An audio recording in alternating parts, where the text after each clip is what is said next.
Ladies and gentlemen, this is Jim Fleming, and this is a program to mark the 8th anniversary of NBC TV News Film. Now, just to project the top stories of the past 8 years would take half a year itself. I dare say you and I have other plans from now till April. So our purpose for the next hour is to seek out those stories which, more than any other, have set a course for the future.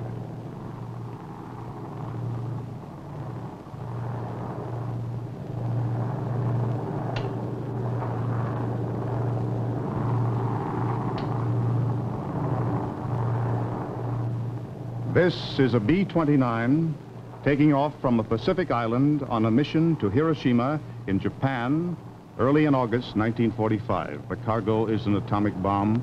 They will assemble it after takeoff. It is one of 2 such bombs in existence at this date. We are now loaded. The bomb is alive.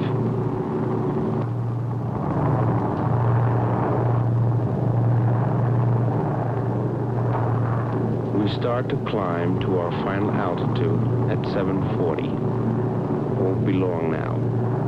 The voice is that of the co-pilot, Bob Lewis, who kept a log of this historic mission. We have now set the automatic pilot for the last time until bomb's away. The weapon aboard this plane has the power of 20,000 tons of TNT. Hiroshima is a city of about 350,000 persons.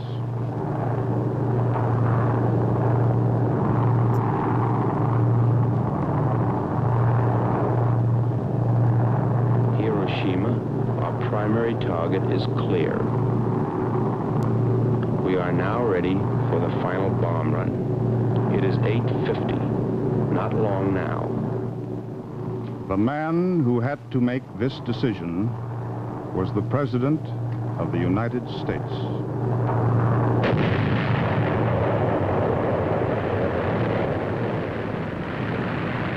The new age of atomic energy presses upon us. Mark that well. What may have been sufficient yesterday is not sufficient today. Civilization cannot survive an atomic war. Nothing would be left but a world reduced to rubble. Gone would be man's hopes for decency. Gone would be our hope for the greatest age in the history of mankind. That was the last message from President Roosevelt. In a speech which he wrote just before he died, but which he never delivered, he said, "We are faced with the preeminent fact that if civilization is to survive, we must cultivate the science of human relationships, the ability of all peoples of all kinds to live and work together in the same world at peace. It is the defense of tolerance and of understanding, of intelligence and thoughtfulness.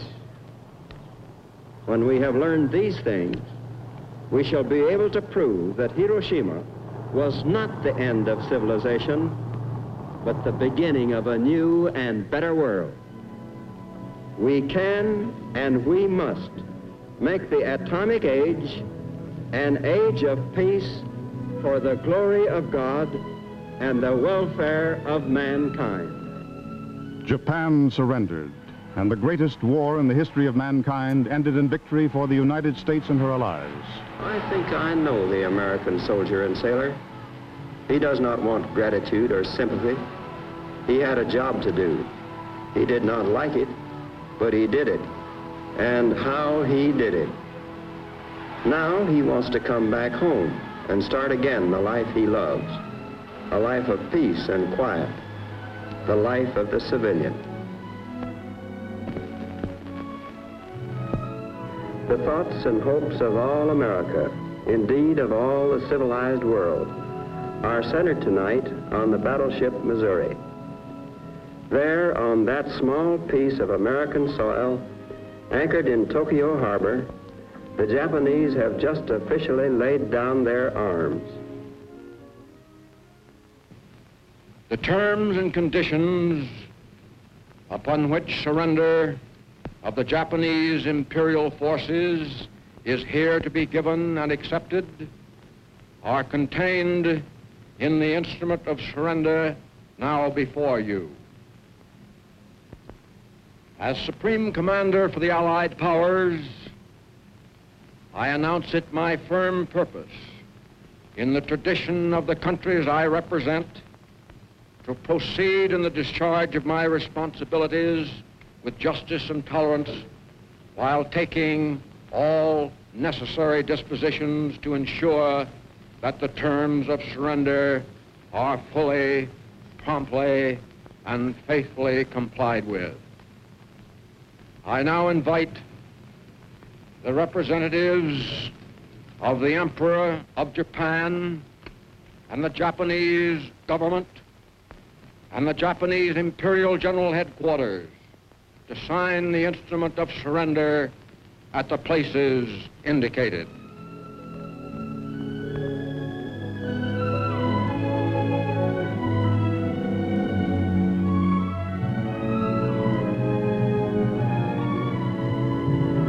On this night of total victory, we salute you of the armed forces of the United States, wherever you may be. What a job you have done.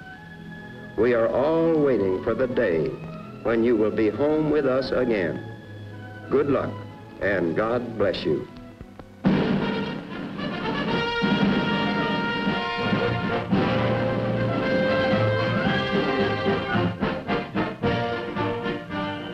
Home again. Right away if you have the points. Over 12 million Americans served in the armed forces in World War II. Home again. Home again, and quite often a wife and family following after.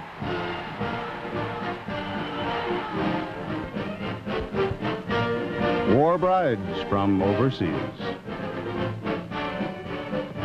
C'est la guerre. Home again, not quite what we had in mind, but once we get that GI loan, then watch us go. Bedroom here, living room there.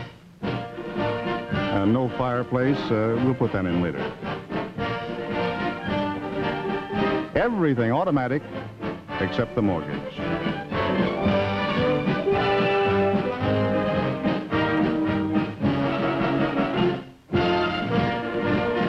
The family men of this new atomic age had had their war, they wanted to settle down, they did.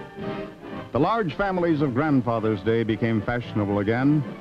This new generation in 1 year numbered half again as many babies as turned up in 1940, and that was a pretty good year by pre-war standards. These were the most remarkable children in the history of the United States, according to their parents.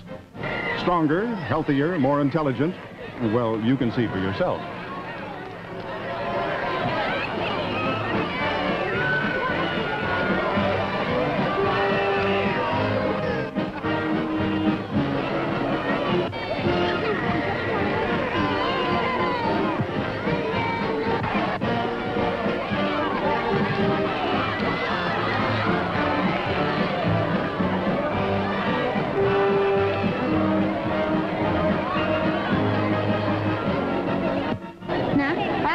Now that you've won, how about saying something for NBC? Splendid. 1945, a time of hope and optimism. Now surely the statesmen would work to keep the peace. In the gallery of world capitals, the idea of the brotherhood of man was expressed in charters and proclamations, even in music. Maestro Arturo Toscanini went back to the 19th century to revive Giuseppe Verdi's Hymn of Peace with its idea of a world united in true peace.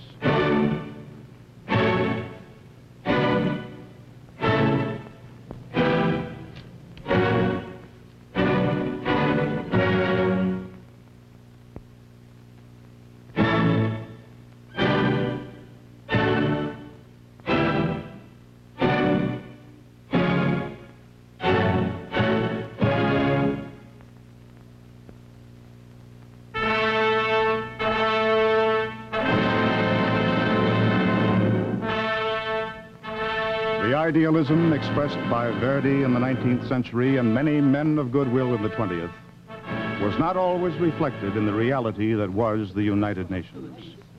Tomorrow, November 29th or December 1st, if you wish, whatever it is, and settle the question of prisoners of war on January 1st.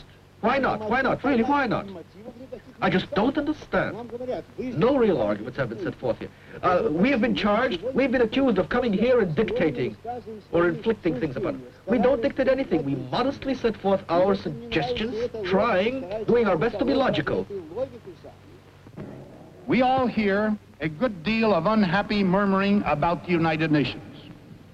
It is easy to understand this dismay.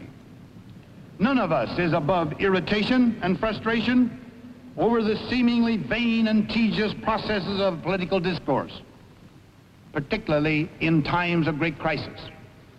But none of us can rightly forget that neither the world nor the United Nations is or can be made in a single image of one nation's will or ideas. One of the greatest values of the United Nations is this: it holds up a mirror in which the world can see its true self. And what should we want to see in such a mirror but the whole truth at such a time of total struggle? The words of President Eisenhower on the UN in the 6th month of his administration. If the forces for world unity often seem feeble, the forces of nationalism in this time were strong, insistent. This was a time of new governments, new nations. We're watching Count Foka Bernadotte. He lost his life in the birth of the nation that's Israel. The new nations made a long list. The list of these newborn and reborn nations is astounding. Israel, India, and Pakistan, Burma, Ceylon, Syria, Jordan, Lebanon, Indonesia, Libya, Abyssinia, and the Philippines. In total, these lands embrace some 560 million people, inhabiting millions of square miles across 3 continents. To the fearful among us, these may seem only danger spots for communist attack. Young and vulnerable nations, at once susceptible to intrigue and defenseless to attack. But to those of us of stouter faith, these are not so much areas of danger as areas of hope. These new lands challenge us to prove again that the faith we hold is never weary and is ever new. As the surging force of nationalism was felt overseas, we felt a new force right here at home in our living rooms, the force of television. Back about 8 years ago, there were 10,000 receivers in this country. Today, there are 24.5 million. TV has been shot at, applauded, argued about, analyzed by everyone from Haile Selassie to Sir Winston Churchill.